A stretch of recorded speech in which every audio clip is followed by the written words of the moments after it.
This will be a very brief press conference, but We do want to share as evolving circumstances arise with the COVID-19 here in Little Rock. It's our mission to always be upfront and transparent to the citizens of Little Rock as we continue to maintain resolve, calmness, and the utmost protection of public health and safety for our city.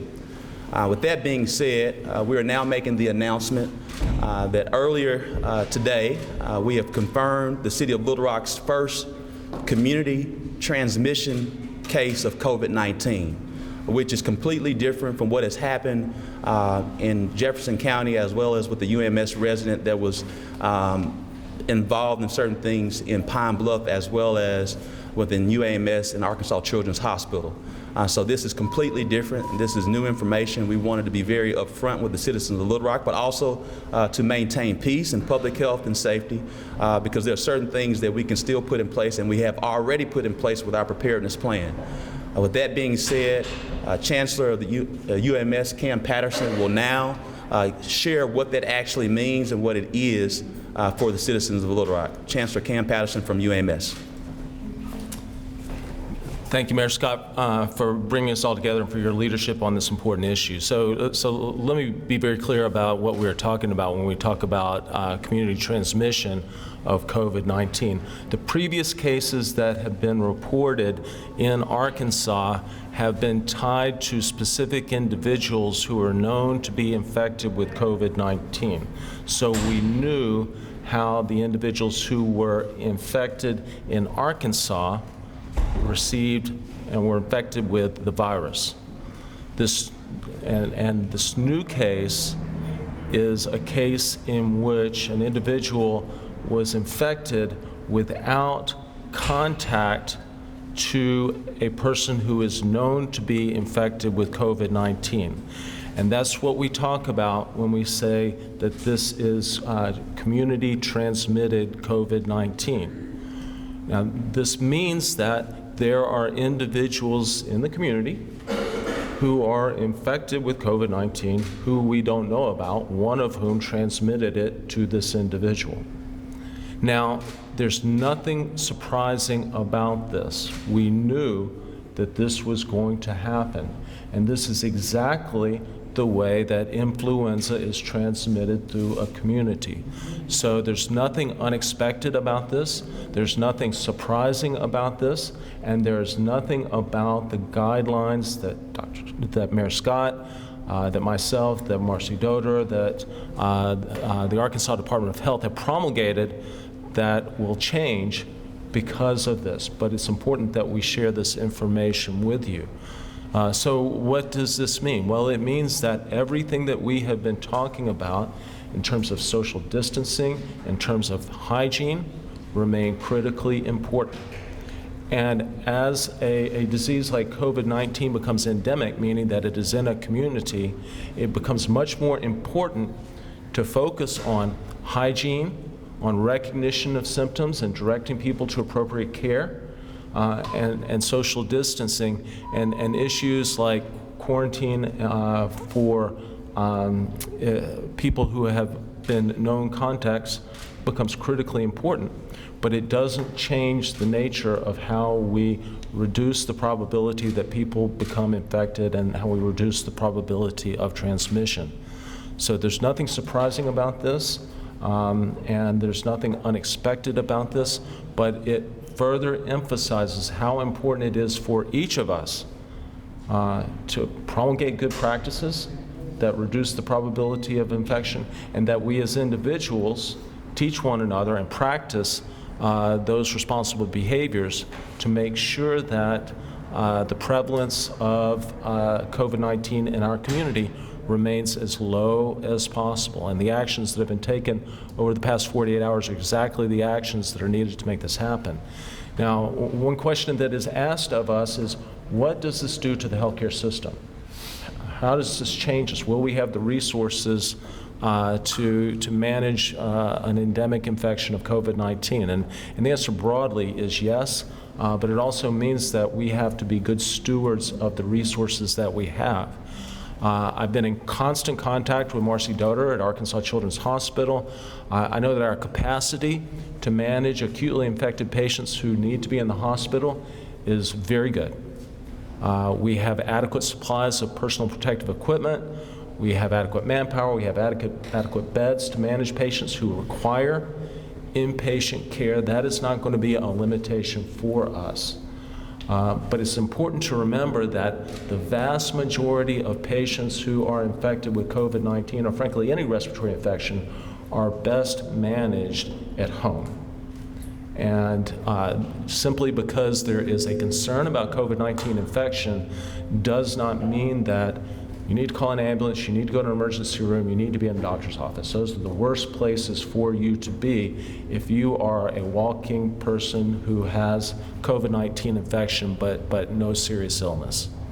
And so to be blunt about this, if you have a COVID-19 infection or you are concerned, the best way of getting information about this is not face-to-face.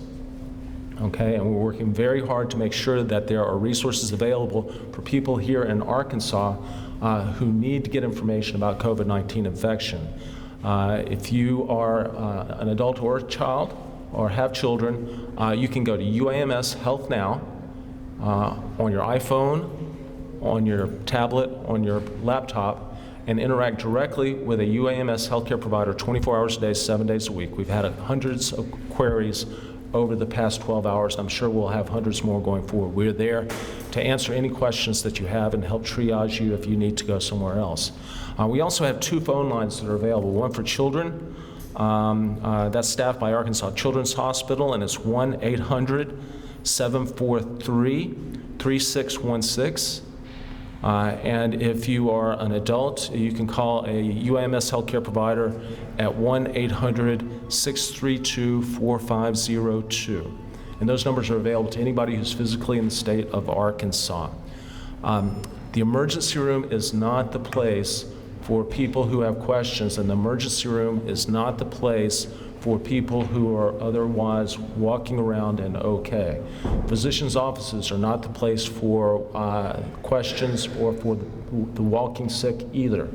And it's important that we emphasize that. We're doing everything that we can to educate physicians' offices around the area about how to appropriately triage our patients, because our limitation is not inpatient beds.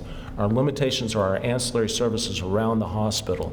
And if our emergency rooms get clogged up, then it's going to be difficult to manage all the patients who we need to manage. So it's important to get the word out that being at the hospital is not the place to be if you have a question or you're just concerned. Testing is not indicated for everybody. Testing is not indicated for people who just want to be tested. There's a screening protocol that's in place. We all have this available that will determine if testing is needed. Currently, the Arkansas Department of Health is providing testing in-state. The CDC confirms that nationally. We hope within the next week that UAMS will have the technology to increase the number of tests that are done within Arkansas for Arkansans by at least an order of magnitude, at least tenfold. And we're working as quickly as possible with Congressman Hill and others to get that technology into the state immediately. So the broader message is this is a change for us in terms of the fact that we know the virus is now in the community. It's not unexpected. It doesn't change how we react to this, and I appreciate Mayor Scott and City Council and our local leadership for ensuring that we're well prepared for this. Thank you, Chancellor Patterson. We're here today to share that we are in uncharted waters. You have a team of committed public servants that will be able to navigate through this issue. We will get through this. We are prepared for it. We've been prepared for quite some time, and we want to always over-communicate and be transparent to the citizens of Little Rock. We ask that you continue to maintain the understanding of social distancing. The city of Little Rock were leaders in issuing the fact that any event with 200 or more expected attendees, that we are now postponing and rescheduling those events. We now ask, or not out now ask, but we've already shared and strongly urged other event planners, organizers, and organizations to follow suit. We're here today to reiterate that strong urge to follow suit. We do understand that we never want to get in the way of private organizations, but we want to ensure the public health and safety of our citizens, so we strongly urge that if you have events that are at least 200 or more people, to follow suit with the City of Little Rock in postponing those events. With that being said, through social distancing and understanding hygiene, we will get through this journey. We have a team of committed leaders who are here for you and are here to be transparent and are here to serve. We'll now open the floor for any questions. Yes, Rachel? Was this person who became ill through community transmission, is that one of the 6 cases that the governor announced yesterday? No. So there are now a total of 7 that we know of? There are at least 7. Okay. So yes, this is a new case that's being reported right now. Yes, Desmond? So when the chancellor talks about, people who are walking with coronavirus, how does one know that they have it? Dr. Mehta? So as I think you probably all know, that the symptoms of coronavirus are relatively non-specific: fever, cough, shortness of breath, which could be due to a variety of things. So the most important issue is screening, where we ask a series of questions like a known contact, healthcare workers are at higher risk. We are still asking screening questions about travel, but that's becoming less and less important as it becomes more widespread. When there is any doubt, we do a screen of those questions, and if an individual is symptomatic, then we recommend the testing. Only the testing can give you a definite answer. It's worth repeating that for an asymptomatic individual, somebody that does not have any symptoms, even if they've been exposed to COVID-19 and have an infection, the likelihood of a positive test is very, very small. So we require symptoms to really go ahead with testing. And I don't know if you also could reiterate, I know we had the press conference a few days ago about people who could go to UMAS, I think online, if they have questions, versus calling the ER versus, I don't know if you wanted to go ahead and reiterate that at all. Yeah, so as Chancellor Patterson mentioned, we have UAMS Health Now, an online approach to, without charge, be screened initially through a form that one fills out, and then direct interaction with a healthcare provider, and any questions will be answered. In addition to UAMS and Arkansas Children's Hospital, the Department of Health also has a 1-800 number that is full of information, and hopefully you'll be able to connect with somebody and speak with somebody directly as well. Any more questions? Seeing none, thank you so much.